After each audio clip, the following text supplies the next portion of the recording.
యేసుక్రీస్తు నామములు వందన శుభాలు తెలియపరుస్తూ ఈ యొక్క ఆదివారం ఆరాధనలో ఇప్పటి వరకు ప్రభు సహాయం చేశారు. ముగింపులో కొద్ది నిమిషాలు దేవుని వాక్యాన్ని మనం చదువుకుందాం. రండి, యెహోషువ గ్రంథం 2వ అధ్యాయం 9వ వచనం నుండి చదువుకుందాం. యెహోషువ గ్రంథం 2వ అధ్యాయం 9 నుండి 11 వచనాలు చదువుకుందాం. నేను చదువుతాను, దయచేసి వినాలని కోరుతూ ఉన్నాను. యెహోవా ఈ దేశమును మీకు ఇచ్చుచున్నాడనియు, మీ వలన మాకు భయం పుట్టుననియు, మీ భయం వలన ఈ దేశ వాసులందరికీ ధైర్యము చెడుననియు నేను ఎరుగుదును. మీరు ఐగుప్తు దేశములో నుండి వచ్చినప్పుడు మీ ఎదుట యెహోవా ఎర్ర సముద్రం నీరును ఎలాగా ఆరిపోజేసెనో, యొర్దాను తీరంనున్న అమోరీయులు ఇద్దరు రాజులైన సీహోనును ఓగును మీరెట్టి చేసిరో ఏమి చేసిరో అనగా మీరు వారిని ఎలాగ నిర్మూలన చేసిరో ఆ సంగతి మేము వింటిమి. మేము విన్నప్పుడు మా గుండెలు కరిగిపోయాను. మీ దేవుడైన యెహోవా పైన ఆకాశమందును కింద భూమి అందును దేవుడే. మీ ఎదుట ఎట్టి మనుషులకైనను ధైర్యం మాత్రము ఉండదు. ప్రార్థన చేసుకుందాం. దయాళుడైన తండ్రి, నీ ఘనమైన నామమునకు వందనాలు. ఇప్పటి వరకు ఆరాధనలో మీరు సహాయం చేశారు. కొద్ది నిమిషాలు ముగింపులో నీ వాక్యాన్ని ధ్యానం చేయుచుండగా నిలబడిన వాడిని తండ్రి బలహీనుడు బలపరిచి మీరే తండ్రి చేరువచ్చిన బిడ్డలతోనూ, లైవ్లో వింటున్న బిడ్డలతోనూ, మైకు ద్వారా మా ప్రాంతంలో వింటున్న బిడ్డలతో మాట్లాడి ఈ వాక్యం ద్వారా వారిని తండ్రి దీవించి ఆశీర్వదించమని యేసుక్రీస్తు ప్రభు అతి శ్రేష్టమైన నామములో అడిగి వేడుకొనుచు ప్రార్థన చేస్తున్నాం తండ్రి, ఆమెన్. ప్రభునందు ప్రియమైన సహోదరి సహోదరులారా, ఈరోజు ఒక ప్రత్యేకమైన వాక్యం ద్వారా ప్రభు మనతో మాట్లాడబోతూ ఉన్నాడు. దేవుని అంగీకరించిన అన్యులు, అంగీకరించని దేవుని పిల్లలు. ఇది అంశం. అమ్మ వినండి. సహజంగా ఎప్పుడు కూడా మనం క్లాక్ వైజు తర్వాత యాంటీ క్లాక్ వైజ్ అనేది వాక్యం చెప్పడం సహజంగా జరుగుతుంది. మీకు అర్థమైందా? Clock wise anti clock wise అంటే సహజంగా మనం ఏ పని చేసినా కుడివైపు నుంచి చేసి ఎడమవైపు నుంచి ముగిస్తాం కదా. కుడి పక్కన నడుస్తాం, వ్యతిరేకంగా వెళ్ళాం కదా. కుడి పక్కన నడుస్తాం, వచ్చేటప్పుడు ఎడమ పక్కన వస్తాం. రైలు పక్కన దాటుతాం, మనకు బాగా అలవాటు. రైలు దాటే ఫస్ట్ ఏం చేస్తాం? కుడివైపు చూస్తాం. ఇటు నుంచి ట్రైన్ వస్తుంది ఫస్ట్ పట్ట, తర్వాత పట్ట దాటేటప్పుడు రెండో పట్టాకి వెళ్ళలేకే ఎడమవైపు చూస్తాం, అటు నుంచి వస్తుంది అని. కానీ ఇప్పుడు అట్లా కదమ్మా, మోసపోకండి. ఇప్పుడు 3 పట్టాలు వేసారు కాబట్టి బళ్ళు ఎట్లా పడితే అట్లా వస్తున్నాయి, రెండింటి మీద వస్తున్నాయి. ఒకే వైపు నుంచి వస్తున్నాయి, 2 వైపు నుంచి వస్తున్నాయి. కాబట్టి పాత పద్ధతిని పాటించబాకండి, అటు ఇటు చూసి వెళ్ళండి. సరే, ఏదైనప్పటికీ ఈరోజు ఒక ప్రత్యేకమైన వాక్యం, అది కూడా ఆ భిన్నమైన వాక్యం ద్వారా ప్రభు మనతో మాట్లాడుతున్నాడు. దేవుణ్ణి అంగీకరించిన అన్యులు, వినండి, నిజ దేవుని అంగీకరించిన అన్యులు వాళ్ళు ఏం చేశారు? దేవుని బిడ్డలని చెప్పబడుతున్న వారు, దేవుని ప్రజలు అంగీకరించి కూడా వాళ్ళు ఏం చేశారు? అంగీకరించిన వాళ్ళు కూడా ఏం చేశారు? మీకు బాగా అర్థం అవ్వాలంటే దేవుడు నమ్మిన వాళ్ళు, నమ్మని వాళ్ళు. వినండి, అర్థమైందా? ఇప్పుడు దేవుడు నమ్మిన వాళ్ళు చెప్పండి, నమ్మని వాళ్ళు. నమ్మని వాళ్ళే దేవుని పట్ల వాళ్ళు చేసిన పని ఏందో ఒక 3 మీకు జ్ఞాపకం చేస్తాను. నమ్మిన వాళ్ళు దేవుడిని ఎట్లా నిరీక్షణ చేశారో ఒక 3 జ్ఞాపకం చేసి దాని ద్వారా మనం ఎలా ఉండాలో ప్రభు మనతో మాట్లాడబడుతుంది. ఈ క్లుప్తంగా మీకు అరగంటలో నేను ఒక 35 నిమిషాల్లో త్వరగా ముగించి నేను మరలా పందిలిపల్లిలో వాక్య సందేశాన్ని అందించడానికి వెళ్ళాలి. కనుక మీరు త్వరగా అందుకుంటే, నన్ను ఫాలో అయితే మీకు త్వరగా అర్థమైద్దని నేను ప్రయత్నం చేస్తాను. ఇప్పుడు చదువుకున్న లేఖన భాగాన్ని మనం చూసినట్లయితే యెహోషువ గ్రంథంలో వచ్చిన 2వ అధ్యాయంలో మనం చూస్తే ఒక ఆమె మనకు కనపడుతుంది. ఆమె గురించి బైబిల్ గ్రంథం ఏం చెప్తుంది అని చూస్తే 2వ అధ్యాయంలో 1వ వచనంలో రాహాబను ఒక వేశ్య, ఎవరట? రాహాబను వేశ్య అని బైబిల్లో రాయబడింది. ఈమెను గురించి నేను కొంచెం చర్చ చేశా. ఈమె ఇంత భయంకరమైన మాట బైబిల్లో ఎందుకు రాశారు? ఇంగ్లీష్లో ఈ వేస్ అనే మాట ఎలా ఉంది? కింగ్ జేమ్స్ బైబిల్ వెర్షన్లో ఎలా ఉంది, మరొక వెర్షన్లో ఎలా ఉంది, అసలు చరిత్ర గ్రంథాలలో ఎలా ఉంది, లేకపోతే బైబిల్ పండితులు అభిప్రాయం ప్రకారం ఏం రాశారు, ఇవన్నీ కూడా ఈమె గురించి ధ్యానం చేశా. ఎందుకు ధ్యానం చేశాను అంటారు? అమ్మ అర్థమైందా? ఎందుకు ఈమె కోసం ఇంతగా చూడాల్సి వచ్చిందంటే, ఎందుకో నాకు ఈ మాట నచ్చల. నోట్లో నుంచి ఈ మాట చదవడానికి, లేకపోతే ఆమెకి ఈ మాట ఆపాదించడానికి నేను అంగీకరించలేకపోయా. ఒక వేశ్య అనే మాటను బైబిల్ గ్రంథంలో ఒక ఆమెను గురించి రాయడం చూసి, కాకపో ఉండొచ్చు, ఈమె వేరే రకంగా ఇదై ఉండొచ్చు, ఈ పేరు ఎందుకో ఇక్కడ ఎందుకు అట్లా రాశారేమో, తెలుగులో అనువాదం అలా చేశారేమో అని ఎన్నో పరిశోధనలు చేస్తే తేలింది ఏంటంటే, తెలుగులోనే ఈ వేశ్య అనే అర్థానికి అసలు మన డిక్షనరీలో తీస్తే ఇంకా భయంకరమైన మాటలు ఉన్నాయి. ఈ మాటకు అర్థం భయంకరమైన మాటలు ఉన్నాయి. బయట బూతులు తిట్టుకుంటారే, ఆ మాటల అర్థాలు ఇందులో ఉన్నాయి. ఇంగ్లీష్లోకి వెళ్ళి చూస్తే కింగ్ జేమ్స్ బైబిల్ వెర్షన్లో చూస్తే కూడా ఇదే మాట ఉంది. అలాగే మరొక వెర్షన్లో చూస్తే ఇలాగ ఉంది. సరే, చరిత్ర గ్రంథాల్లో చూస్తే ఇదే రాయబడింది. ఇక బైబిల్ పండితుల యొక్క అభిప్రాయాలు పుస్తకాలు చదివితే వాళ్ళు ఏం రాశారంటే, ఆమె ఒక హోటల్ నడిపిద్దని, ఆ హోటల్ దగ్గరకు వచ్చే వాళ్ళకి మంచి చెడు చూసి వాళ్ళకి భోజనం ఏర్పాటు చేసి, గదులు ఏర్పాటు చేసి, ఆ రోజుల్లో లాడ్జీలు లేవు కదా, ఆ పూటకోళ్ళ ఇల్లు ఉన్నాయి, అట్లాగే హోటళ్ళు ఉన్నాయి. అట్లాంటి హోటల్కి యజమానురాలన్నీ రాశారు. కొంత నన్ను చల్లబరిచారు. ఎందుకు ఇంతకీ నేను దేవుడు అనుమతి ఇచ్చిన దానిని ఎందుకు నేను అంగీకరించలేకపోతున్నాను అని అంటే, ఈమె జీవితాన్ని మనం చూస్తే నిజంగా ఇలాంటి వాళ్ళు కూడా దేవుడు అవకాశం ఇస్తాడా, ఇలాంటి వాళ్ళు కూడా ఇట్లా మారతారా అని మనకి గొప్ప అవకాశం ఇది కదా. ఆ తలుపులు బాగా లాగేసి ఆ క్లాత్ లాగండి, క్లాత్ దించి దాగితే మీకు పొగ రాదు. తలుపు నెట్టేసి క్లాత్ మొత్తం లాగండి, తలుపు నెట్టండి, ఇటు కూడా వేసేసేయండి, వేసి ఆ క్లాత్ లాగండి. ఇప్పుడు చాలు క్లాత్ లాగి చాలు పెద్ది.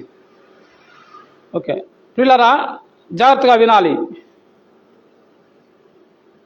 ఆమెను గురించి బైబిల్ ఏం చెప్తుందనంటే, ఆమె ఎలాంటి సాక్ష్యం కలిగి ఉందంటే, బైబిల్ ఏమో ఆమెను వేశ్య అని క్లియర్గా రాసేసింది. అంటే బైబిల్ ఎప్పుడు కూడా తప్పు కాదు. బైబిల్లో దేవుడు గొప్ప దేవుడు, ఆయన ఉన్నది ఉన్నట్లు రాస్తాడు. తన బిడ్డలైన వారు తప్పు చేసినా కానీ ఆయన ఉన్నది ఉన్నట్లే చెబుతాడు. తర్వాత వాళ్ళని సరి చేసుకోమని చెబుతాడు, ప్రేమ చూపిస్తాడు. అందుకని నా బిడ్డలు కాబట్టి దాచిపెట్టుకొని పరాయి పిల్లల్ని బయటేసే దేవుడు కాదు ఈయన. చాలామంది అంటారు బైబిల్లో చాలా బూతులు ఉన్నాయి, బైబిల్లో చాలా భయంకరమైన మాటలు ఉన్నాయి, పాపం మాటలు ఉన్నాయి, అదట్ట పవిత్ర గ్రంథం అని చాలామంది బైబిల్ విమర్శించే వాళ్ళు ఉన్నారు. బైబిలు పాప గ్రంథం కాదు, పరిశుద్ధుడు గ్రంథం, పరిశుద్ధుడైన దేవుడు రాయించిన గ్రంథం, పరిశుద్ధుడైన దేవుడు మాట్లాడే గ్రంథం. అది చరిత్రలో ఉన్న గ్రంథం. దానిలో ఒక్క పొల్లు ఒక్క సున్నా కూడా తీసివేయబడని గ్రంథం. అది ఆది నుండి ఇప్పటి వరకు ఎన్ని రకాల మరి ప్రపంచంలో ఉన్న గొప్ప వాళ్ళందరూ దాని మీద దాడి చేసిన, నిలిచి గెలిచిన గ్రంథం. దానిలో తప్పులు వెతకాలని చూసిన వాళ్ళందరూ జీవితాలు మార్చిన గ్రంథం. మన దగ్గరలో నరసరావుపేట ప్రాంతానికి చెందిన ఆర్ఆర్కే మూర్తి గారు, ఆయన బైబిల్లోని తప్పులు పట్టుకోవాలని చదివాడు, యోహాను సువార్త చదవడం మొదలుపెట్టాడు. కానీ ఆయనలో తప్పులు ఎత్తి చూపించిన బైబిల్ ఆయన జీవితాన్ని మార్చింది కదా. ఇలాగా చాలా మంది, సాధు సుందర్ సింగ్ గారు బైబిల్ని ఎలాగైనా తప్పులు వెతకాలనుకున్నాడు, తప్పు చూపించాలనుకున్నాడు, చించిపడేశాడు, అలా వ్యతిరేకించాడు. ఇప్పుడు ఆయన దేవుని కొరకు నిలబడి పనిచేసిన వాడు కదా, ఎంతో సేవ చేసిన వారు. ఇలా బైబిల్ గ్రంథం అంత గొప్పది కదా. కాబట్టి బైబిల్ గ్రంథంలో ఉన్న ఆ పాప విషయాలను దేవుడు చూపించాడు. దావీదు ఊరియా భార్యతో పాపం చేస్తే దావీదు చేసిన పాపాన్ని దేవుడు దాచిపెట్టల. అంటే దేవుడు పక్షపాతి. వినాలి, దేవుడు పక్షపాతి, మన దేవుడు పక్షపాతి కాదు. దావీదు చేసిన పాపాన్ని చూపించాడు, పాపాన్ని శిక్ష చేశాడు. దావీదు పాపానికి పశ్చాత్తాపడ్డాడు, మార్పు చెంది మారు మనసు పొంది ఏడ్చి పశ్చాత్తాపడి తన పాపాలు ఒప్పుకొని ఆయన కన్నీళ్ళలో కడగబడి అదే దావీదు నా హృదయానుసారుడు అని బిడ్డగా చేసుకున్నాడు కదా. ఎంత గొప్ప దేవుడు మన దేవుడు అంటే, మన దేవుడు తప్పుని ఖండిస్తాడు, పశ్చాత్తాపడిన వారిని చేర్చుకుంటాడు. చెప్పండి, మన దేవుడు తప్పుని ఖండిస్తాడు, పశ్చాత్తాపడిన వారిని చేర్చుకుంటాడు. నా వద్దకు వచ్చి వారు నేను ఎంత మాత్రము త్రోసివేనన్నాడు. త్రోసివేసేవాడు కాదు ఆయన, త్రోసివేసే దేవుడు కాదు, చేర్చుకునే దేవుడు, ఓర్చుకునే దేవుడు, హత్తుకునే దేవుడు, ఆశీర్వదించే దేవుడు, దీవించే దేవుడు. మన కొరకు ఆయన సర్వస్వాన్ని అప్పజెప్పాడు, ప్రాణమే పెట్టిన దేవుడు. కాబట్టి ఇప్పుడు ఈమె గురించి మన బైబిల్ ఏం చెప్తుందంటే, ఏమట ఎరుకో అనే ప్రాంతం ఉంది కదా, ఆ ఎరుకో ప్రాంతానికి చుట్టూ, ఆ దేశానికి చుట్టూ పెద్ద పెద్ద గోడలు ఉన్నాయి. అమ్మా విన్న విషయమే మరలా మీకు జ్ఞాపకం చేస్తున్నాను. ఎవరైనా కొత్తగా వస్తే దయచేసి వింతగా చూడకండి, వాళ్ళ పనుల్లో మీరు నిమగ్నం అవ్వకండి, అందరు నా వైపే చూడండి. కాబట్టి జాగ్రత్త, నేను చాలా జాగ్రత్త చెప్తున్నా, మిమ్మల్ని అడుగుతాను ఖచ్చితంగా. ఆ ప్రాంతం ఎరుకో ప్రాంతం, అది పెద్ద పెద్ద చుట్టూ ప్రహరీ గోడలు కట్టిన ప్రాంతం. ఆ గోడలు ఎంత పెద్దవి ఉంటాయంటే, ఆ గోడలు సుమారుగా ఇదిగో 2 లారీలు 4 లారీలు నడవగలిగినంత పెద్ద వెడల్పోయిన గోడలు ఉంటాయి. దానిపైన ఒక మరి ఈ రాహాబ్ అనే వేశ్య గదులు ఉంటాయి, బురుజులు ఉంటాయి, అక్కడక్కడ పనివారు ఉండడానికి బురుజులు ఉంటాయి. ఆ గోడ మీద కట్టబడిన ఆ ఇంట్లో ఈమె హోటల్ నడుపుతుంది. అక్కడ ఉన్న ఈమె దగ్గరకు 2 వేగుల వారు వెళ్ళారు. అరణ్యంలో ప్రయాణం చేస్తున్న ఇశ్రాయేల్లో నుంచి 2 వేగుల వారు వెళ్ళారు. వాళ్ళిద్దరును వెళ్ళి ఆ దేశంలోకి యుద్ధానికి వెళ్ళాలి, ఆ దేశ పరిస్థితులు ఎలా ఉన్నాయి చూసి రండి, కనుక్కొని రండి అని పంపించారు వాళ్ళని. పంపిస్తే వాళ్ళు వెళ్ళి ఆ వెళ్ళిన సంగతి ఆ రాత్రి మీరు చదవండి, కింద వచ్చిన వాళ్ళు ఈ సంగతులను ఉన్నాయి, తర్వాత చదువుకోండి రాసుకొని. వాళ్ళు వెళ్ళిన సంగతి ఆ రాజుకు తెలిసింది. ఆ రాత్రి రాజు సైనికులు పంపించాడు. ఏమేం చేసిందంటే, ఆ పిల్ల నువ్వు కలియొద్దు, నువ్వు కలిస్తే ఏడుస్తుంది, నువ్వు ఆ పిల్లని కలియబాక, నువ్వు కలియబాక, వాళ్ళ అమ్మకి అప్పచెప్పు, వాళ్ళ అమ్మకి చెప్పు, అమ్మ నువ్వు అసలు ఆడొద్దు. వినండి, ఇది చాలా విలువైన వాక్యం. అరగంటలో అవ్వాలంటే, ఇది వాస్తవంగా 2 గంటలు చెప్పి 2 వాక్యాలు. అరగంటలో అవ్వాలంటే డిస్టర్బ్ అయితే చెప్పలేను, దయచేసి అర్థం చేసుకోండి. కాబట్టి ఆ వేగుల వారిని ఆమె దాచింది. ఎక్కడ దాచిందంటే మిద్ది మీద, మనకి చిన్నప్పుడు మొచ్చు అంటారు దాన్ని కదా, ఆ పైన వేసి ఆ మొచ్చు ఉంటుంది, దానిపైన సామాన్లు దాచుకుంటూ ఉంటారు, పాత సామాన్లు, లేకపోతే మంచి మంచి బిందెలు, ఎత్తడి బిందెలు అవన్నీ కడిగి జాగ్రత్త దాచిపెట్టి ఎప్పుడో బయటకు తీస్తూ ఉంటారు. అలాంటి పైన ప్లేస్లో, పై గదిలో వాళ్ళని దాచిపెట్టి వాళ్ళ పైన జమ్మేసేసి వాళ్ళని దాచేసి వచ్చిన ఆ యొక్క సైనికులకి ఏం చెప్పిందంటే, వాళ్ళు వచ్చారు, వాళ్ళు వెళ్ళిపోయారని పంపించేసింది. వాళ్ళని దాచింది, వాళ్ళని కాపాడింది. ఆమె కాపాడిన సంగతి రాజుకు తెలిసి ఆమె ప్రాణాలు పోతాయి. అంటే ప్రాణాలకు తెగించి వాళ్ళని కాపాడింది. జాగ్రత్తగా వినాలి. ఎందుకు ఆమె ప్రాణాలు తెగించి కాపాడింది? బంధువా, స్నేహితురాలా, ఏ సంబంధం లేదు, తీసుకోమ్మా, వదిలిపెట్టబాక. ఆడినట్టు ఆడిద్ది, మరి పెద్ద కరిచిద్ది. అందుకని జాగ్రత్తగా వినండి, కొంచెం పట్టుకో. అక్కడ గమనించినట్లయితే ఆమె ప్రాణాలకు తెగించి ఎందుకు కాపాడాల్సి వచ్చిందంటే, ఇప్పుడు చదువుకున్న వాక్యంలో ఆమె అరణ్యంలో వాళ్ళ దేవుడు వాళ్ళకి చేసిన సంగతుల గురించి విన్నది, ఆ దేవుని గురించి గొప్పతనాన్ని తెలుసుకుంది. కాబట్టి ఇప్పుడు ఆమె ప్రాణాలకు తెగించి వారిని కాపాడింది. ఎందుకంటే వారి దేవుడు నన్ను కాపాడుతాడు, నన్ను రక్షిస్తాడు, అంత గొప్ప దేవుడు, అన్ని లక్షల మందిని కాపాడిన దేవుడు నాకు కూడా సహాయం చేస్తాడని ఆమె నమ్మింది కదా. ఇక్కడ మనం చూస్తే, యెహోవా ఈ దేశం మీకు ఇచ్చుతున్నాడనియు, మీ వలన మాకు భయం పుట్టిననియు, మీ భయం వల్ల ఈ దేశ నివాసులందరికీ ధైర్యం చెందనియు నేను ఎరుగుదును, నాకు తెలుసు, నేను నమ్మా. మీరు వస్తారు, మా దేశం మీదకి దండెత్తుతారు, మా దేశాన్ని గెలుస్తారు, మా వాళ్ళు మీ గురించి ఆల్రెడీ భయపడిపోతున్నారు. కాబట్టి కిందకెళ్ళి చదివితే, మిమ్మల్ని మీరు ఎర్ర సముద్రం ఎట్ట దాటారు, ఆ దారిలో ఎర్ర సముద్రం మిమ్మల్ని చీల్చి, ఆ సముద్రాన్ని చీల్చి మిమ్మల్ని అట్ట నడిపించాడు మీ దేవుడు. పక్కనున్న రాజుల్ని జయించి మీరు ఎట్టా గెలిచారు. కాబట్టి మీ దేవుడు మీకు ఆ యొక్క మార్గంలో పెట్టిన భోజనాలు, ఆయన గొప్పతనం, ఆయన వెలుగ్గాను, ఆయన పగలపూట మేఘస్తంభంగాను, ఆ గొప్ప దేవుడు చేసిన గొప్ప కార్యాలన్నీ నేను నమ్మా. కాబట్టి ఆ గొప్ప కార్యాలు చేసిన దేవుడు నన్ను కాపాడ్డా. విన్నారా? నన్ను కాపాడుతాడు అని ఒక అన్యురాలు, ఒక వేశ్య కదా, ఒక ఎరుకో పట్టణానికి సంబంధించిన స్త్రీ మాట్లాడుతూ ఉంది. ఎరుకో ప్రాంతానికి చెందిన స్త్రీ రహాబు మాట్లాడుతూ ఉంది. మాట్లాడితే ప్రియులారా ఆలోచన చేయండి. మాట్లాడి ప్రాణాలకు తెగించి ఆమె ఏం చేసింది అని అంటే వేగుల వారిని కాపాడింది, దేవుని బిడ్డలను కాపాడింది, దేవుని బిడ్డలను చేర్చుకుంది, దేవుని బిడ్డలను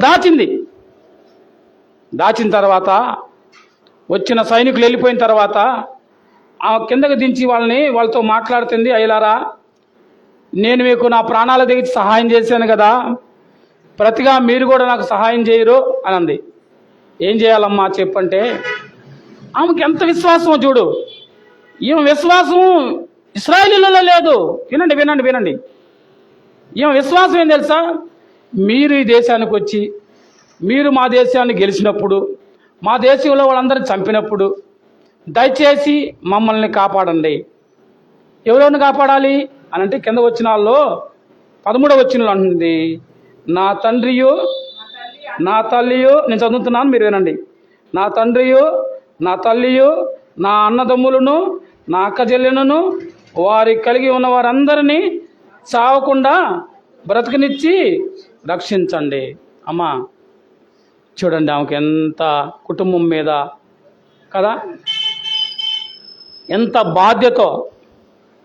వాళ్ళ తల్లి అంట, వాళ్ళ తండ్రి అంట, వాళ్ళ అన్నదమ్ములంట, అక్క చెల్లెలంట, వారి కలిగిన వాళ్ళందరూ అంటే వాళ్ళ భర్తలో, మా చెల్లెలు వాళ్ళ భర్త, మా బావ, మా మరి ఇక వరుసలు చెప్పుకోండి. అంటే ఆమెకు సంబంధించిన వాళ్ళందరూ బాధ్యత ఎవరు తీసుకున్నారు చెప్పండి? రాహాబు తీసుకుంది కదా. వాస్తవంగా నేను ఇలా అనుకుంటున్నాను, నా అభిప్రాయం మాత్రమే, బైబిల్లో రాయబడలేదు. కానీ వాస్తవంగా వేసి అంటే ఇంట్లో వాళ్ళు ఏం చేసి ఉంటారు?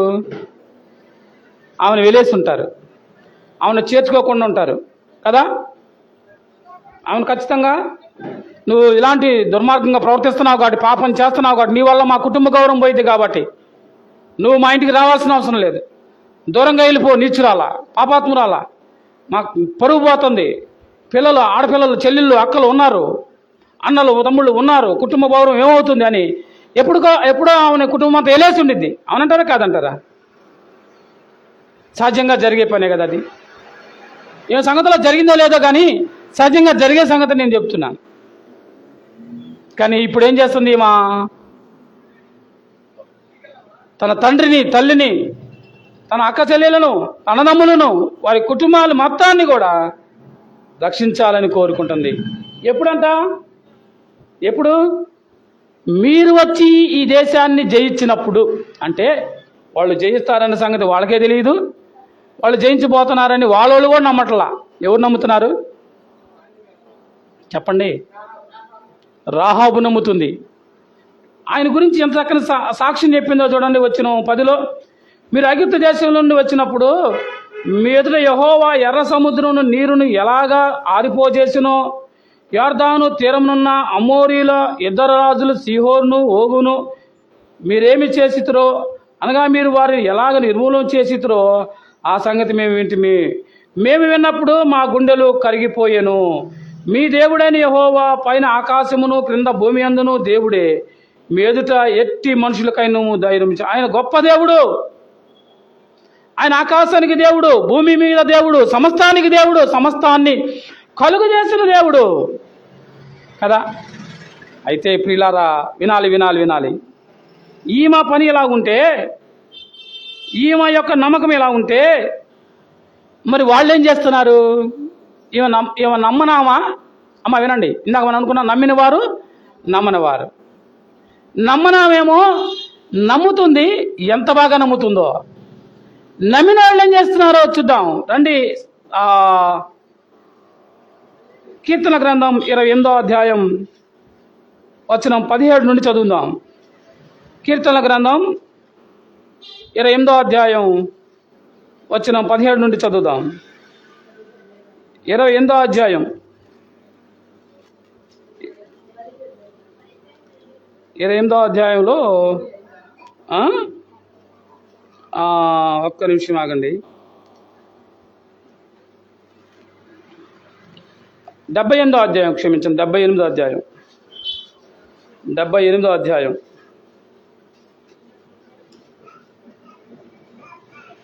78వ అధ్యాయం 17 నుండి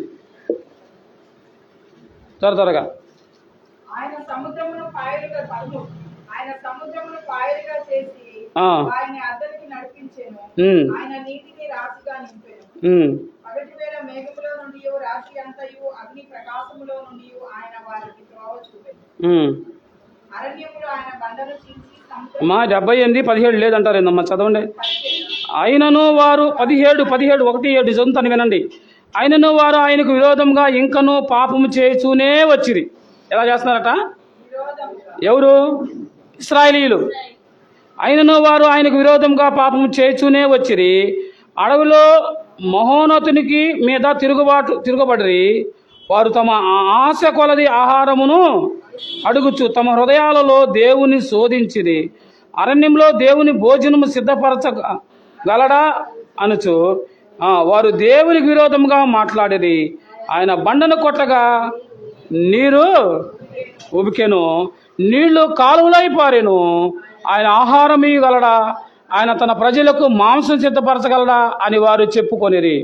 యెహోవా ఈ మాట విని కోపగించి యాకోబు సంతతిని దహించి వేయుటకు అగ్ని రాజేసెను. ఇశ్రాయేలు సంతతి హరించి వేయుటకు కోపం పుట్టెను.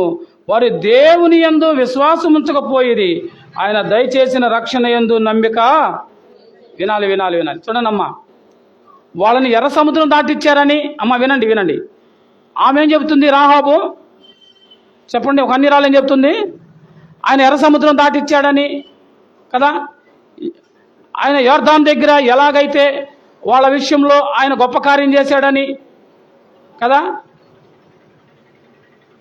ఆయన ఆకాశానికి దేవుడని, భూమికి మీద సమస్తము మీద అధికారం కలిగిన దేవుడని ఆమె చెప్తుంది.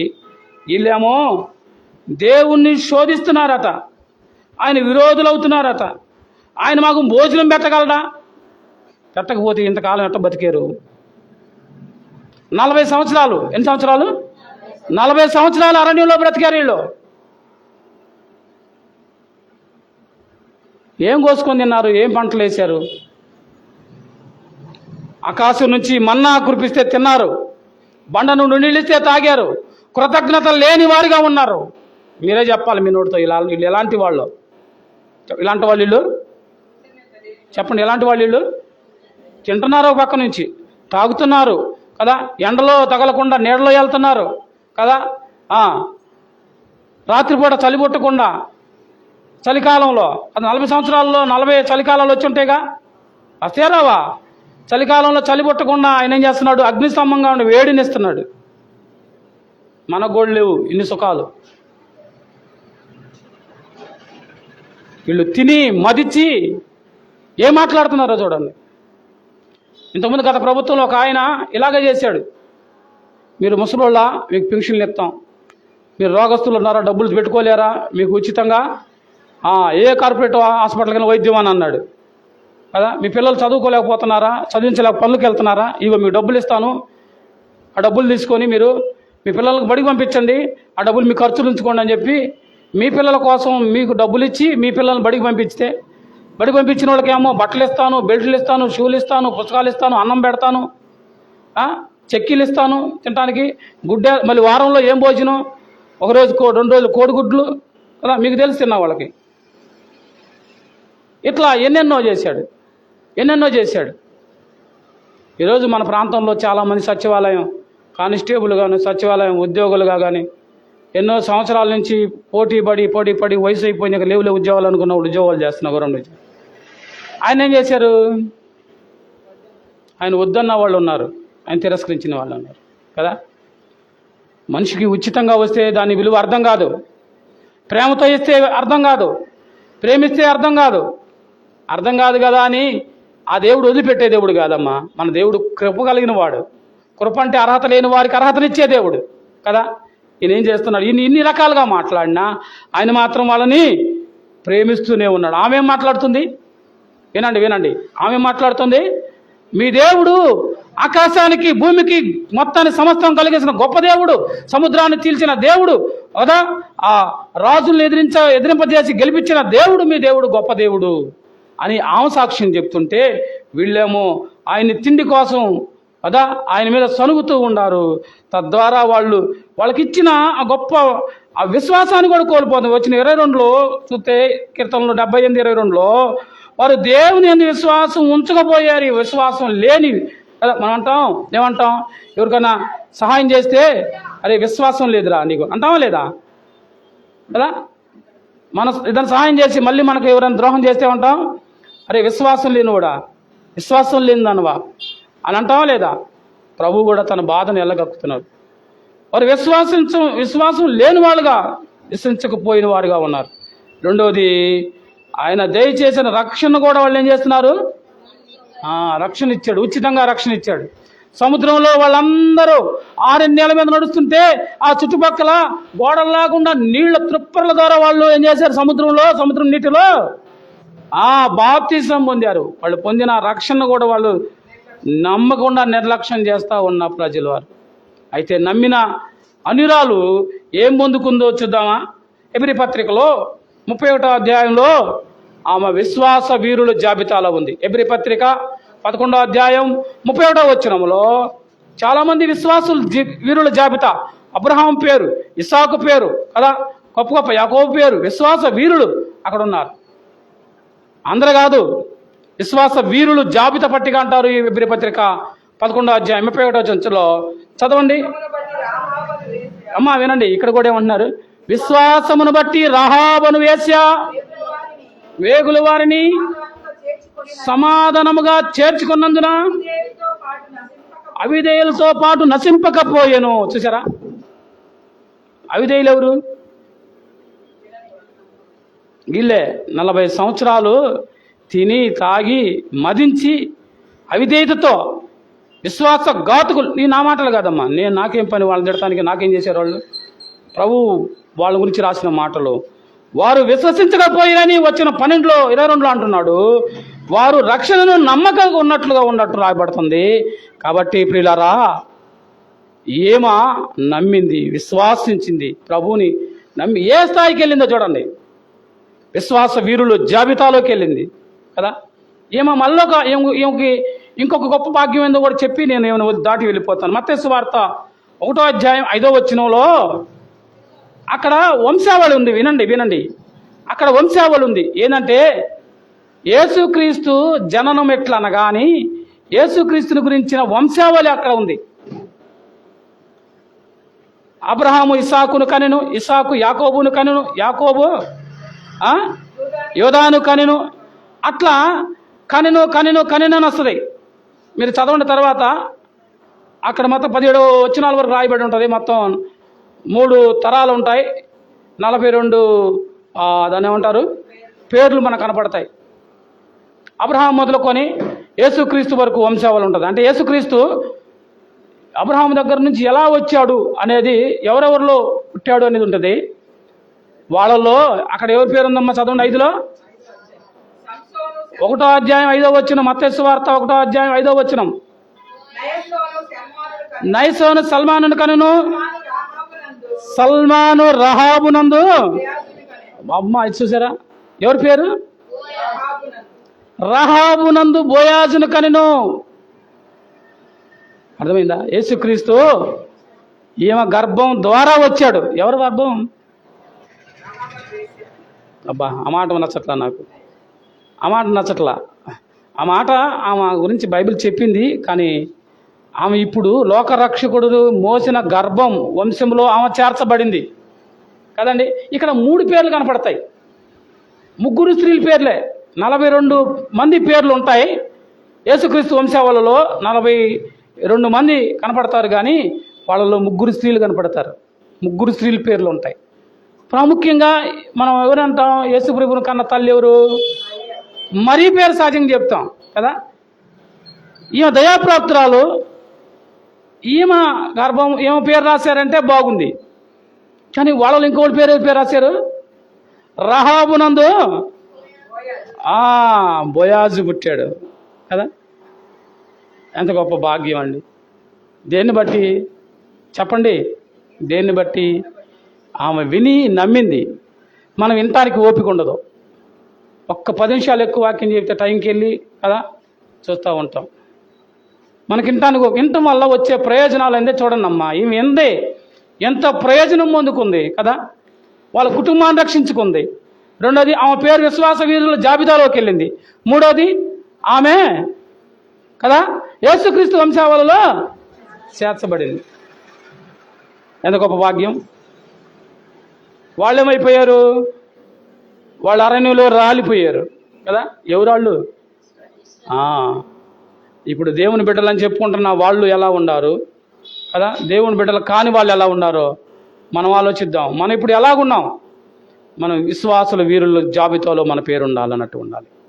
పరలోకంలో నేటి దినాల్లో చెప్పాలి, పరలోకంలో మన పేరు, ఆ జీవగ్రంథంలో మన పేరు ఉండేటట్లుగా మనం జీవించాలని కోరుకుంటూ ఉన్నాను. మరొక వ్యక్తిని కూడా మీ ముందు ఉంచడానికి ఇష్టపడుతూ ఉన్నాను.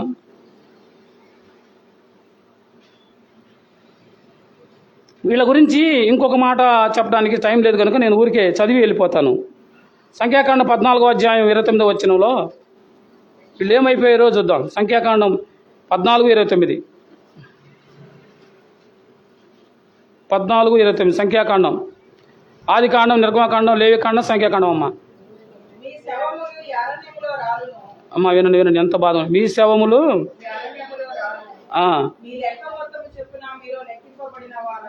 త్వర చదవండి. 29:32 చదవండి.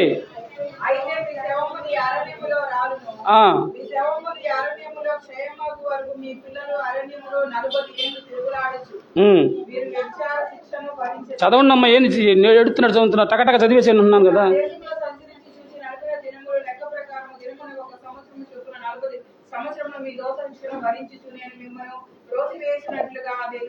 చాలండి.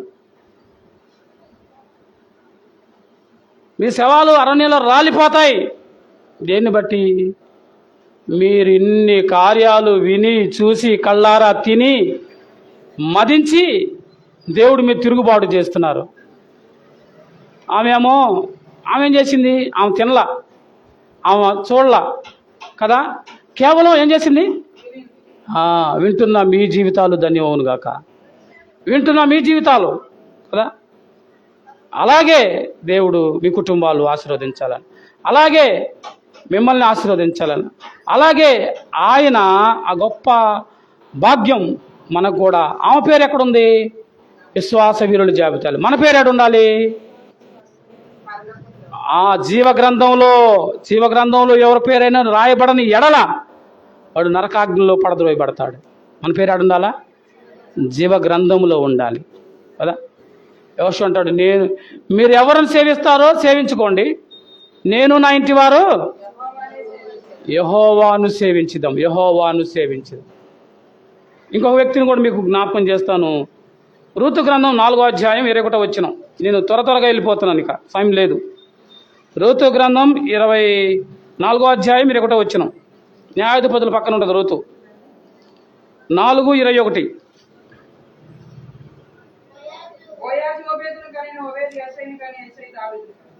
అమ్మ వినాలా? బోయాజు ఒబేదును కనెను, ఒబేదు యెషైని కనెను, యెషై దావీదును. ఎవరి గురించి అంటే మనందరికి తెలిసిన సంగతే. మోయాబు స్త్రీ. ఎవరు ఏమా? రూతు అంటే అర్థం స్నేహితురాలు అని అర్థం. బెత్లెహేములో కరువు వచ్చినప్పుడు ఎలిమెలెకు తన భార్య తన పిల్లలు 2 కుమారులను తీసుకొని వాళ్ళు మోయాబు ప్రాంతానికి వెళ్ళారు. మోయాబులో వాళ్ళిద్దరు కుమారులు, తన భర్త చనిపోయాడు. ఆ పెళ్లి చేసిన బతికున్న పిల్లలకి వాళ్ళిద్దరు కోడళ్ళు ఓర్ఫా, రూతులు ఉన్నారు. అయితే అత్త మళ్ళీ తిరిగి వచ్చేటప్పుడు ఓర్ఫా అత్తను ముద్దు పెట్టుకొని వెనక్కి వెళ్ళిపోయింది. రూతు మాత్రం నేను వెళ్ళనత్త, నువ్వు ఎక్కడుంటే అక్కడ ఉంటానని తన అత్తను నమ్మి వచ్చింది. అత్త దేవుడిని నమ్మి వచ్చింది. తద్వారా ఆమె ఎంత గొప్ప మేలు పొందుకుందంటే ఆమె దావీదు యొక్క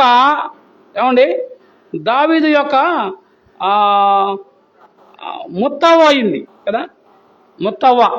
ముత్తాత అంటారు కదా, అట్లా ముత్తవ్వ అయింది. ఎవరామా? రూతు. ఈమె ఎవరు?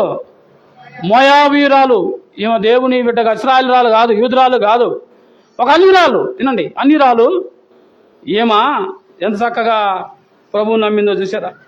చూడండి, ఈమె అంటుంది ఒక మాట ఉంది, నేను ఈ మాట మీకు జ్ఞాపకం చేయకుండా వెళ్ళలేను. 1వ అధ్యాయంలో వచ్చిన 15 నుంచి చూస్తే, ఆమె ఇదిగో ఈ తోడి కోడలు తన జనుల యొద్దకు, తన దేవుని యొద్దకు తిరిగిపోయింది, నీవు నీ తోడుకొని వెంబడి వెళ్ళమనేను. అందుకు రూతు ఏమంటుంది? నా వెంబడి రావద్దని, నన్ను విడిచిపెట్టొద్దని, నన్ను బతిమాలుకొనవద్దు. నీ వెళ్ళు చోటకే నేను వచ్చేదను, నీవు నివసించే చోటనే నేను నివసించేదను. నీ జనమే నా జనము, నీ దేవుడే నా దేవుడు. నీవు మృతి పొందిన చోటనే నేను మృతి పొందిదను, అక్కడనే పాతి పెట్టబడదును అని అన్నాడు. నీ దేవుడే. ఇక్కడ నాకు ఒక ఆలోచన వచ్చిందండి. 15 వచ్చిలో అంటుంది, తోడి కోడలు మీ ఇద్దరు వెళ్ళండమ్మా, నీకు తోడి కోడలు వెళ్ళిపోయింది. ఎవరు? వార్ఫా వెళ్ళిపోయింది ముద్దు పెట్టుకొని. ఆమె ఎక్కడికి వెళ్ళింది? తన జనుల యొద్దకు. తర్వాత ఇది గుర్తు పెట్టుకోవాలి మీరు. తన జనుల యొద్దకు, తన దేవుడు. అంటే వాళ్ళకు ఒక దేవుడు ఉన్నాడు. మోయాబులో వారికంటూ ఒక దేవుడు, దేవత ఉన్నారు. అది నిజదేవుడు కాదు, అది నిజదేవుడు కాదు. కానీ ఏమేం చేసింది? ఇప్పుడు మా దేవుడు వద్దు, మాకు మా బంధువులొద్దు, మా ఊరొద్దు, మా దేవుడు వద్దు, నీ దేవుడే. ఎంత గొప్ప నిర్ణయం! ఎప్పటి వరకు? మరణమైనంత వరకు మీ దేవుడే నా దేవుడు. అంటే ఈమె దేవుని నమ్మింది కదా, దేవుని నమ్మింది. తద్వారా ఏమైపోయింది? ఏ పొలానికి వెళ్ళిందో ఆ పొలంలో ఉన్న బోయాజే, ఆ బోయాజు ఆమెను చేసుకొని ఆ పొలానికి యజమానురాలు అయింది, రాణి అయిపోయింది, గొప్ప ధనికురాలు అయిపోయింది. మాత్రమే కాదు, యేసుక్రీస్తు వంశావళిలో చదవండి. ఇప్పుడు నా చదివిన మత్తయి సువార్త 1వ అధ్యాయం 5వ వచనంలో ఏం కూడా ఉంది? అదే 5వ వచనంలో, మత్తయి సువార్త 1వ అధ్యాయం 5వ వచనంలో అది రూతునందు ఓబేదును అన్నాడు. అమ్మ వినండి, ఇందా చెప్పాను కదా, మత్తయి సువార్తలోని 1వ అధ్యాయంలో 42 మంది పేర్లు ఉన్నాయి. యేసుక్రీస్తు అబ్రహాం నుండి యేసుక్రీస్తు వరకు 42 పేర్లు ఉన్నాయి. దాంట్లో 3 స్త్రీల పేర్లు ఉన్నారు. ఒక ఆమె పేరు లేదు, కానీ ఆమెను గురించి రాయబడింది అంతే. ఏదంటే ఎవరంటే బోయాజు, క్షమించండి, మన సొలొమోను తల్లి గురించి, ఆ ఊరియా భార్య యందు సొలొమోను అన్నాడని రాశాడు, కానీ ఆమె పేరు రాయలా. పేర్లు మాత్రం 3 రాశారు. ఒకటి ఎవరి పేరు? ఎక్కడుందమ్మా తామారు? ఎక్కడుందమ్మా? 3 పేర్లు. ఒకటి వేసని చెప్పండి రాహబు పేరు ఉంది, ఉందా లేదా? రెండోది రూతు పేరు ఉంది. మూడోది మరి పేరు ఉంది. తామార్లు గేమార్లు ఎక్కడ ఉన్నారమ్మా? ఉందా? చూడు, తామారు నందు అని అన్నాడులే. తామారు నందు. Okay right. అట్టయితే ముగ్గురు కరెక్టే. అయితే ఇక్కడ నేను ముఖ్యంగా చెప్పింది అంటే, సరే 4 పేర్లు ఉంటే ఆ మరియని తీసేసి 3 పేర్లులే నా లెక్కలో. మరి అంటే ఆయన కంద కాబట్టి తీసి 3 పేర్లు. ఈ 3 ఎవరు? 3 రకాల మనుషులు. అయితే ఎందుకు జ్ఞాపకం చేస్తున్నంటే, సమయం లేదు, నేను ముందుకెళ్తున్నాను. ఇక్కడ ఈమె మనం గమనిస్తే యేసుక్రీస్తు వంశావళిలో చేర్చబడింది. ఏమి దేన్ని బట్టి అంటే, మొదట ఆమె నమ్మిన ఆ దేవుడిని దేవుడు కాదు. చెప్పండి, నేను మోయాబులో ఉన్న నా దేవుడు అది కేవలం ఒట్టి చేతులతో చేయబడినది, మనుషుల చేత చేయబడింది. మీ దేవుడే నా దేవుడు. అంటే మీ దేవుడు నిజమైన దేవుడు. మీ దేవుడు గురించి ఏం చెప్పాడు? ఆమె ఏం చెప్పింది? ఆకాశాన్ని కలుగు చేసింది, భూమిని కలుగు చేసింది దేవుడు, సముద్రాన్ని చీల్చిన దేవుడు, ఈ గొప్ప దేవుడే నా దేవుడు. కనుక మీ దేవుడిని ఎప్పుడు దాకా నమ్ముతాను? మరణం దాకా నమ్ముతాను, నమ్మకంగా ఉంటాను అని అంది కదా. ఎంత గొప్ప సాక్ష్యం రుచి చెప్తుంది కదా. అయితే ఆమె ఎక్కడ చేర్చబడిందంట? యేసుక్రీస్తు వంశావళిలో చేర్చబడింది కదా. అయితే ఏం సంగతి ఇట్లా ఉంటే, మరి ఇంకో వీళ్ళున్నారుగా, మరొకళ్ళు ఉన్నాయి. ఆయన పేరు చెప్పుకునేవాళ్ళు, ఆయన బిడ్డలు, ఆయన పెట్టిన తిన్నవాళ్ళు కదా. పేరుకి మేము క్రైస్తవులం అని అన్నవాళ్ళు కదా, యూదులము లేకపోతే ఇశ్రాయేలం అన్నవాళ్ళు. వీళ్ళు ఏం చేస్తున్నారో చూద్దాం రండి. సంఖ్యాకాండం 16వ అధ్యాయం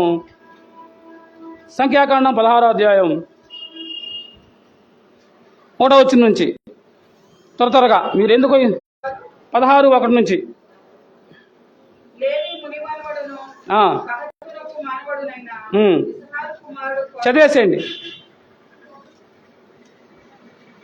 అంటే ఏందండి గమ్మున ఉన్నారు.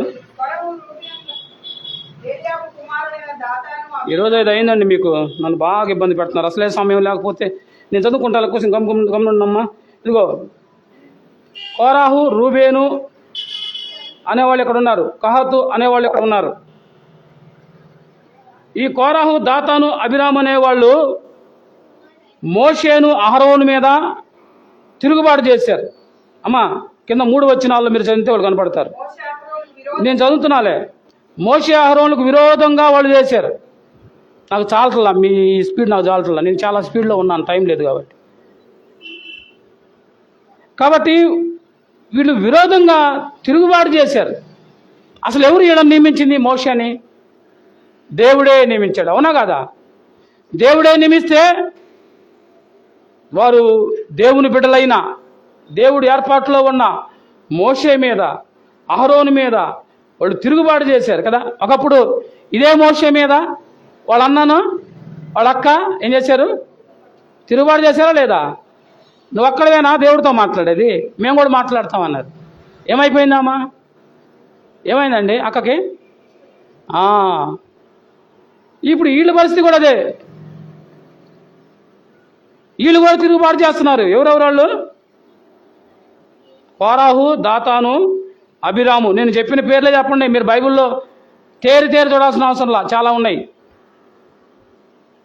తిరుగుబాటు చేస్తే దేవుడు చూస్తూ ఊరుకున్నాడా? ఏం చేశాడు చూడండి. వచనం 31లో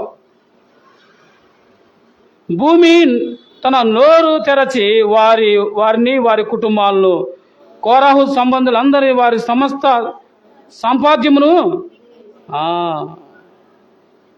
భూమి నోరు తెరిచి మింగేసిందట.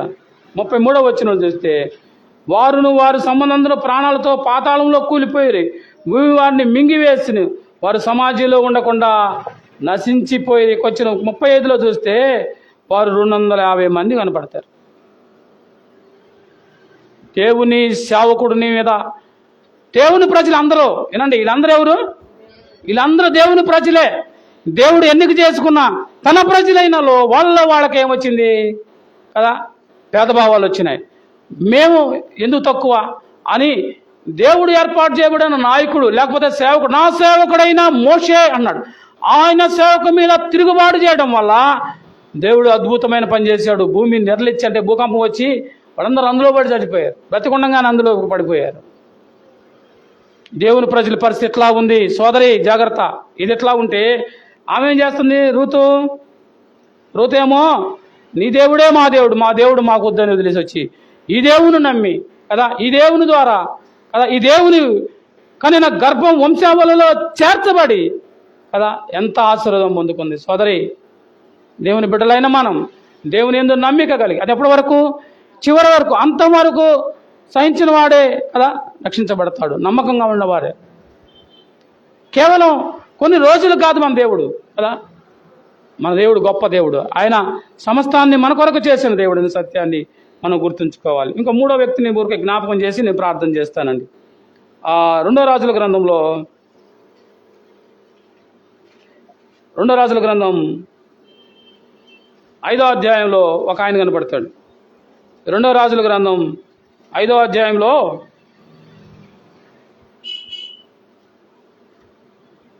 సిరియా సైన్యాధిపతి అయిన నయమాను అన్నప్పుడు నయమాను అని ఒకడున్నాడు. అతని చేత యెహోవాయే సిరియా దేశమునకు ఆ. దయను కలుగజేసి ఉండెను గనుక ఆ. తన యజమాని ఘనుడై దయ పొందిన వాడాయను. ఉమ్. అతడు మహాపరాక్రమశాలి అయి ఉండెను కానీ అతడు కుష్ఠరోగి. అమ్మా వినండి. ఈ నయమాను అనే ఆయన గురించి మనం చాలాసార్లు విన్నాం. ఈ నయమాను కుష్ఠరోగిగా ఉన్నాడు. ఇతను సిరియా దేశం సైన్యాధిపతిగా ఉన్నాడు.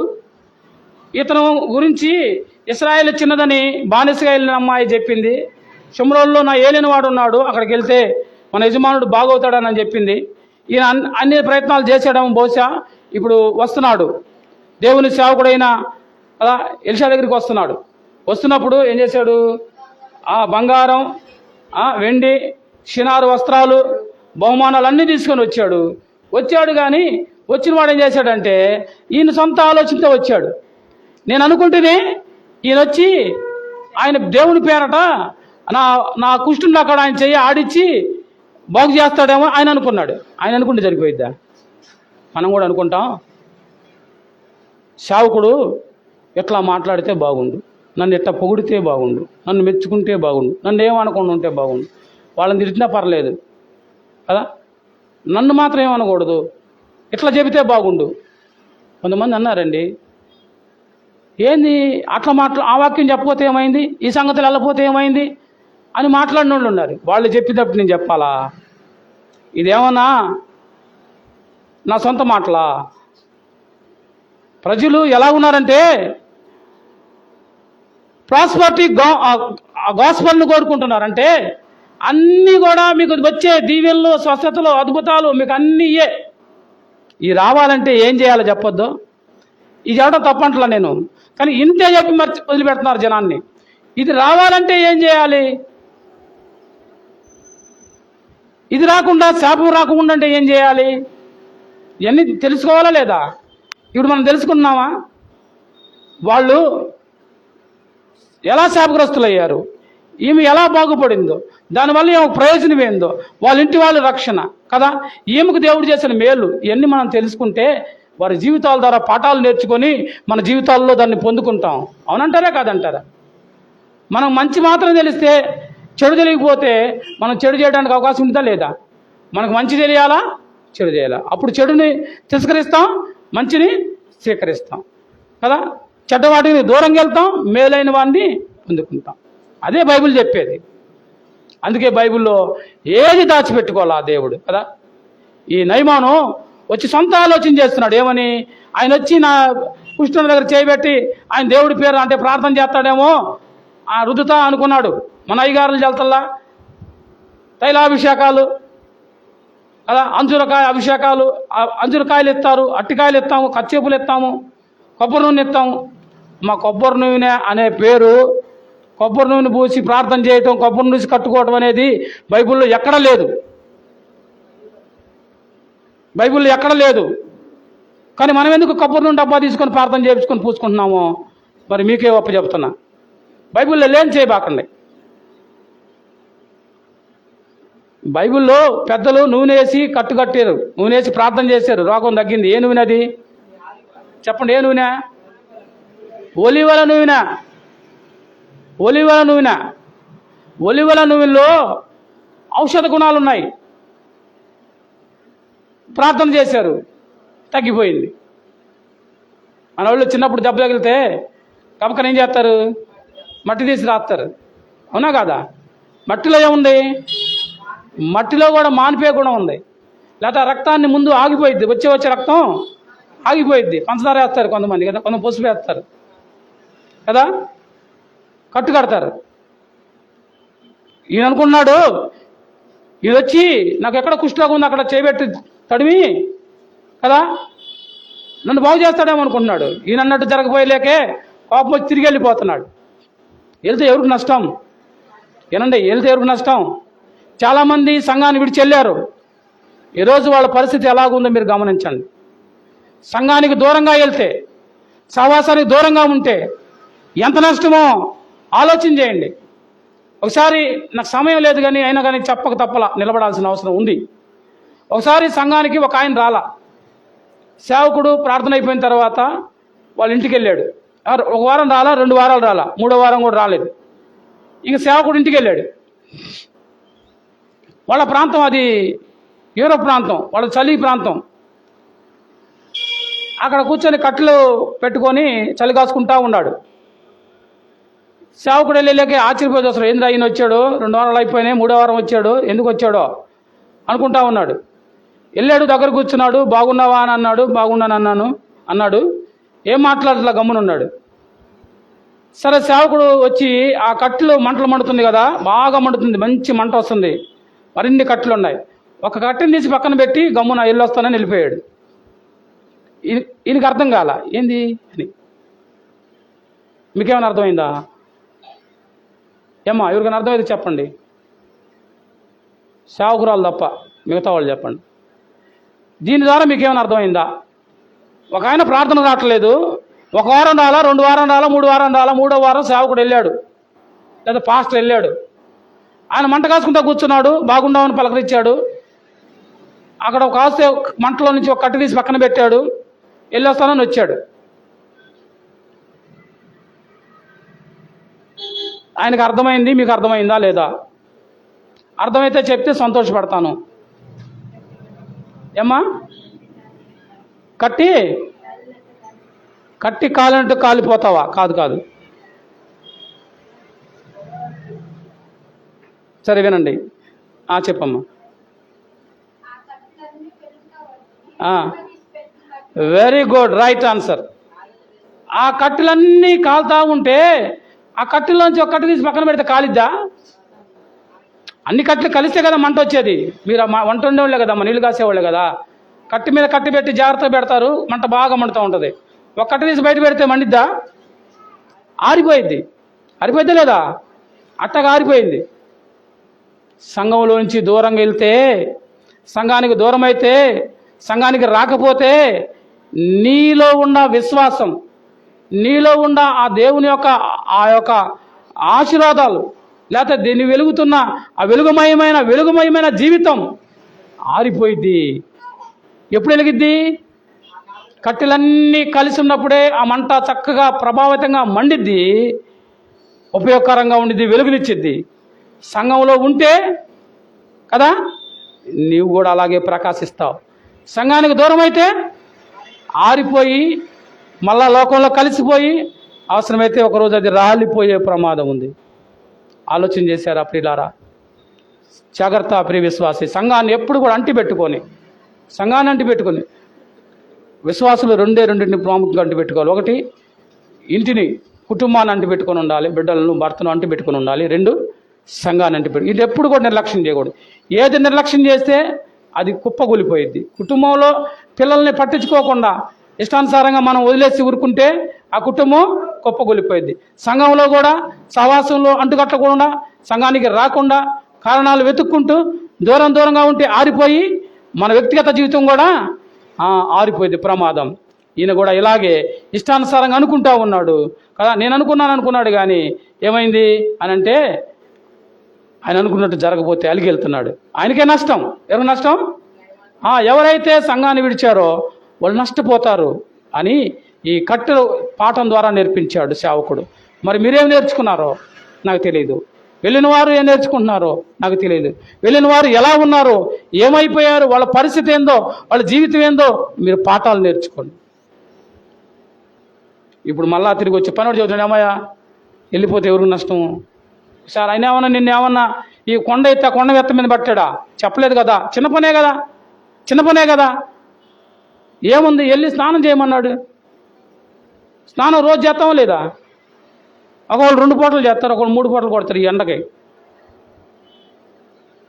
స్నానం కదా చేయమన్నాడు అని దయగల మాటలు చెప్తే వెళ్ళి ఈ నయమాను ఏం చేశాడు? యర్దానులో 7 సార్లు మునిగితే పసిపిల్లవాని దేహం వల్ల అతని దేహం మారిపోయింది. ఇప్పుడు వచ్చి ఆయన చెప్తున్న మాట ఏంది? ఇప్పుడు వచ్చి ఆయన ఏం చెప్తున్నాడు చూడండి. వచ్చిన 15. అప్పుడు అతను తన పరివారంతో కూడా ఆ దైవజనుని దగ్గరకు తిరిగి వచ్చి అతని ముందర నిలిచి చిత్తగించుము, ఇశ్రాయేల్లో ఉన్న దేవుడు తప్ప లోకమంతటి యందు మరొక దేవుళ్ళని లేడని. ఏమండి, ఎవరితను? ఒక సిరియా రాజు. సిరియా అనే ప్రాంతం ఇప్పుడు కూడా ఉంది. సిరియా దేశం. అరబ్బులు ఉన్నారు, ఎప్పుడు యుద్ధాలే. అలాంటి అన్యులున్న దేశంలో నుంచి వచ్చిన వాడు ఏమైపోయాడు? ఇశ్రాయేలు దేవుడు తప్ప లోకంలో అంటే ఇంకా లోకంలో ఎవరు దేవుడు కాదు, ఈయనే దేవుడు. ఈ మాట నువ్వు చెప్పగలవా? నేను చెప్పగలనా?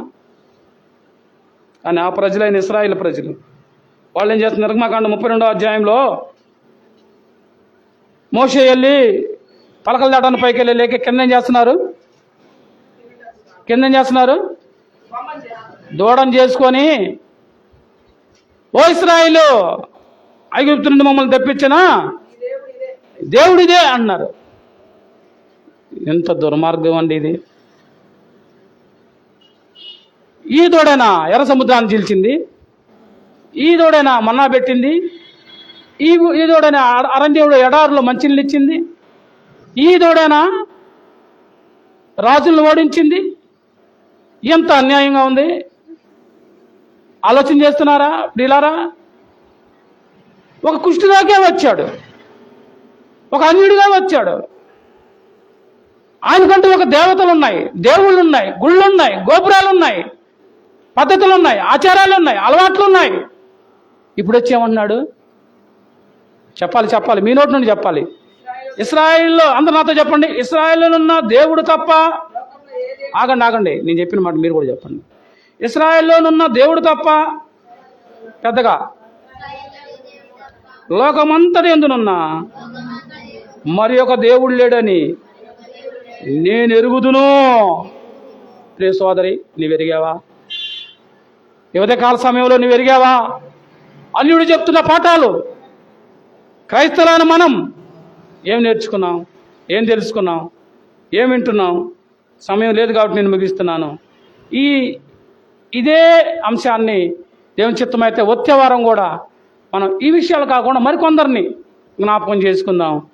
యేసుక్రీస్తు ప్రభువే మన కొరకు ఈ లోకానికి వచ్చి ఆయన ఏం చేశాడు? పాపులమైన మనల్ని ప్రేమించి పాపి కొరకు ప్రాణాన్ని పెట్టాడు. ఇదే కృప. కనుక సోదరి, అన్యులు పాఠాలు నేర్పిస్తున్నారు, మనమేమో ఆయన తిరస్కరిస్తున్నాం. అయినా ఆయన మనల్ని ప్రేమించి ఏం చేశాడు? మన కోసమే ఈ లోకానికి వచ్చి మనకు మారుగా ఆయన తన ప్రాణాన్ని పెట్టాడు. మార్చుకుందాం, ఆయనకి తగినట్లుగా జీవించి ఆ మేలులు ఆశీర్వాదాలు మనం పొందుకుందాం కదా. రాహాబు ఒకటెవరు? రాహాబు ఏమైంది? రాహాబు విశ్వాస వీరుల జాబితాలో చేర్చబడింది, యేసుక్రీస్తు వంశావళిలో. రెండవ రూతు కదా, ఏమో కూడా యేసుక్రీస్తు వంశావళిలో చేర్చబడింది. మూడో వ్యక్తి సిరియా నయమాను, సిరియా సైన్యాధిపతి నయమాను. ఈ ముగ్గురు మనకి గొప్ప పాఠాలు నేర్పిస్తున్నారు. ఈ ముగ్గురు గొప్ప కార్యాలు పొందుకున్నారు. ఈ ముగ్గురు, ఒక ఆమె విశ్వాస వీరుల జాబితా, ఒక ఆమె యేసుక్రీస్తు వంశావళి, ఒక ఆమెనేమో సంపూర్ణ స్వస్థత. ఇవన్నీ ఆయనలోనే గుర్తుమైనవి. బుద్ధి, జ్ఞానము, సర్వసంపదలు ఆయనందే. కాబట్టి ఆయన మీద ఆధారపడితే సమస్తము చేస్తాడు. ప్రార్థన చేసుకుందాం. తల్ల వంచండి, కళ్ళు మూసుకోండి. దయాళుడు అయిన తండ్రి, నీ ఘనమైన నామం వందనాలు. అన్ని ద్వారా పాఠాలు నేర్పించావు. అన్యులు మారి రక్షించబడి పొందుకున్న మేలుల ద్వారా పాఠాలు నేర్పించావు. నీ బిడ్డలైన ఇశ్రాయేలు ప్రజలు